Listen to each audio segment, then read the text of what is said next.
Yeah. This week, do you expect to maintain the one team, and do you expect to play with yourself in these comments and make something happen? Yeah, I think that's important to do because you get frustrated and you think, well, I got to do something because I'm not going to get many opportunities. Well, the key thing is to take advantage of every opportunity that you have and don't try to force the issue. Just try to take what they give you and hopefully things will work out. With 4 wins possibly missing this week, Peyton's had a couple of good weeks for you the last time, especially the Reds in the last week. Right. Talk about what he's brought. Well, obviously he's a talented young man, and he had the knee surgery last year, and then of course we started camp and he had the growing pull, so he's kind of behind, but he's steadily come on. Unfortunately, got a little bit of a concussion. Didn't practice yesterday, won't practice today. Hopefully he'll be ready to go by tomorrow. It's a mild concussion. I used to have headaches like that, but now they're concussions. But anyway, hopefully he'll be ready to go by tomorrow. But he's a physical runner. He's got pretty good vision. He attacks the guys pretty good. He's a good player. You've been in this spot before. Couple seasons. What does it take to?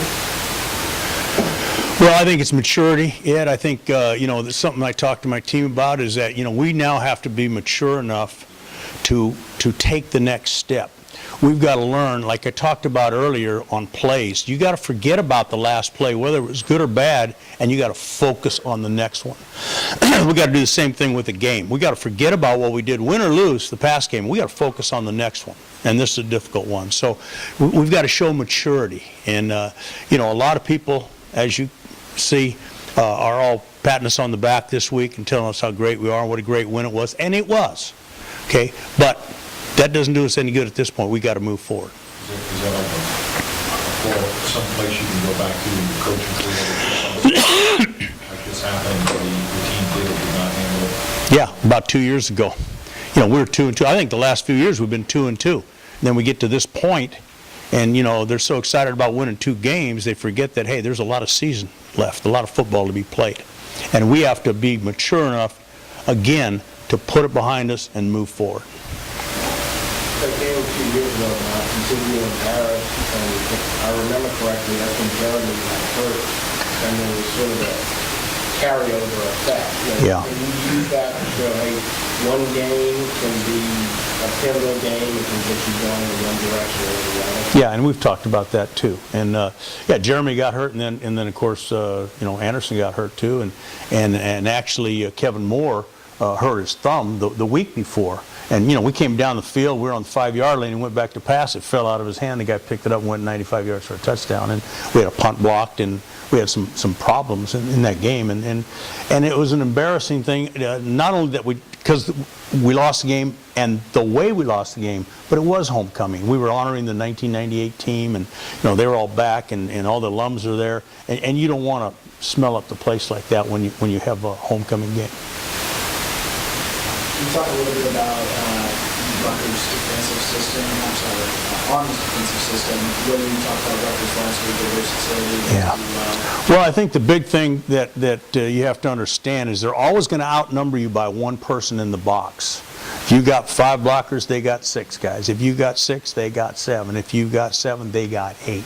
So it's a double eagle defense. It's like the old Buddy Ryan defense, okay? They cover your center, they cover both guards, but they do it differently in that it's unique that they have what they call a flex player, where he's kind of off the ball, but he's covering a guy, and then he reads the guard and he runs over the top, and he's hard to get to. And then they put that middle linebacker right in the middle. And when we were at Arizona, when he was at Arizona, we had a hard time blocking that guy. We had a hard time blocking him last year, and it's still hard because he's their leading tackler. But it's what they do. It's unique, and it's something you don't see every week. And they cover every guy. It's like Gilligan, okay? Gilligan's Island. And we say Gilligan because each guy is covered. Where in some defenses, the center or guard, somebody is uncovered and you can help out a little bit. But in this instance, they cover every guy, so it's mano-y-mano, big man on big man, and you got to win. With that in mind, the crowd box, the nice pass rusher, is Ryan's internal thought problem, is that kind of showing some improvement? getting rid of the ball? Well, one of the things we did last week, because Rutgers was such a good defense, is that we game planned such that we were not going to take a long drop and hold the ball and throw maneuvering routes. Right. We were going to throw the ball quickly. And if it didn't work, we were going to punt the football because we thought our defense matched up good last week against them. There's going to be a lot of pressure on our defense this week because they've got to be very disciplined. You know, again, it's kind of a wishbone attack in a sense. You know, it's what Navy's running, it's what Air Force is running, it's what Georgia Tech is running. And, you know, first of all, you got to stop the fullback. And 2 years ago out here, you know, he hit his head on the goalpost numerous times because he just ran right through us. So we got to stop the fullback, number one. And then we got to stop the quarterback because he's their leading rusher. And then, of course, you got to stop the pitch. And then you got to be disciplined enough, and they've given up some big plays in the passing game, the defenses have, because they're not disciplined enough to stay back and cover the pass. So you've got 4 things you got to stop. And if you're not disciplined, that one phase will hurt you. How about playing on the lead against the team like this? Well, I think if you can get the lead, is that what you're saying? I think it's to your advantage because, you know, they want to shrink the game down and they want to run the ball and they want to keep it close and win it at the end. So if you can get up on them, you force them to kind of get out of their game plan a little bit and have to throw the ball maybe a little more than they like. And then they're kind of playing to you as opposed to you playing to them. So, yeah, it's important if you can do it. It's hard to do it. Not many have. Ryan Griffin is definitely banged up right now and was not able to take every snap against Rutgers. Where is he at percentage-wise, health-wise, and then, you know, what sort of, I mean, obviously you're going to have to rely on some other quarterbacks getting. Right. Well, first of all, you know, he didn't practice yesterday. We kind of let him rest up. We did the same thing last week. We didn't practice him till Wednesday. We're going to let him take a few snaps today. He's feeling better today, this Tuesday, than he was last Tuesday. He's still a little sore, obviously, but he's making a lot of progress, so he's better. But we have a contingency plan, obviously, if something happens to him. And I think DJ Ponder yesterday had probably the best day he's ever had since he's been here in practice. He knows our offense. He completed some passes, and that's where he struck with his accuracy. But he did a nice job. And we still have Joe Kemp that can go in there and play some quarterback as well. And you know, you've seen DJ Banks in there too, you know, and I'm auditioning for a couple more guys too this week. But we got some guys that can fill in and hopefully play. But if Ryan's healthy, he'll play more than he played last week. The biggest improvement on this team, the defensive line. Yeah, I would say that the defensive line is the biggest improvement. And I think the big improvement is Steve Stannard has gone over and coached the defensive line. He was the coordinator, and you know, he didn't like what he's been seeing, and so he wanted to coach it himself, and he has. And I got to give him credit. He's done a great job.